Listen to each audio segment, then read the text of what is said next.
Investor survey जो झाला आता बाकीच्यांनी करणं वेगळं आणि सेबीचा जो इन्व्हेस्टर सर्व्हे अतिशय डीप असा होता, अतिशय मोठा सर्व्हे होता. त्याची काय आपल्याला टेक अवे ज्याला म्हणतो आपण, काय आपल्याला सांगता येते? बरोबर आहे. कारण आता हा जो आपण जो प्रोजेक्ट जागरूक जो करतोय, तर त्याच्यासाठी जे बेस इन्फॉर्मेशन आपल्याला जे पाहिजे होती ती आपल्याला सर्वेमधनं जास्त मिळालेली.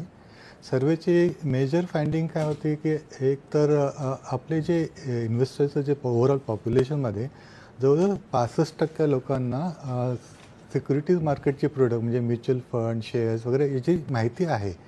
पण त्यामधले फक्त 9% लोक जे आहेत ते ॲक्च्युअल इन्व्हेस्टमेंट करतात. बरोबर. तर कम्पेअर्ड टू आपल्या पॉप्युलेशनच्या दृष्टीने हा प्रमाण फारच कमी आहे. हो.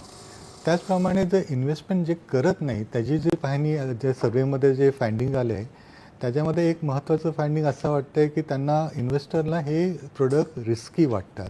हो. आणि मेनली यासाठी ते रिस्की वाटतात कारण त्यांना त्याची माहिती नाही आहे. त्यामुळे त्याची ती माहिती अवेअर करणं हा एक महत्त्वाचा भाग आहे.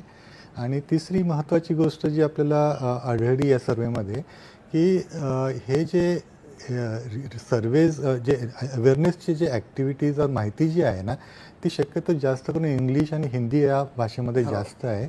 रिजनल लँग्वेजमध्ये कमी आहे. त्यामुळे तो अवेअरनेसचा प्रभाव कमी आहे. यावेळीचं जे हायलाईट आहे तुमचं त्यामध्ये तुम्ही रिजनल लँग्वेजेसमध्ये जास्तीत जास्त अवेअरनेस करावा, मला वाटतं असंच आपण म्हटलेलं आहे. हो हो बरोबर आहे. कारण आता प्रत्येक जी म्हणजे अवेअरनेसची जी संकल्पना आहे किंवा जी डिजिटल आणि इलेक्ट्रॉनिक मोडमध्ये जाहिरात असेल ती सर्व लँग्वेजमध्ये करणं तो फोकस असणार.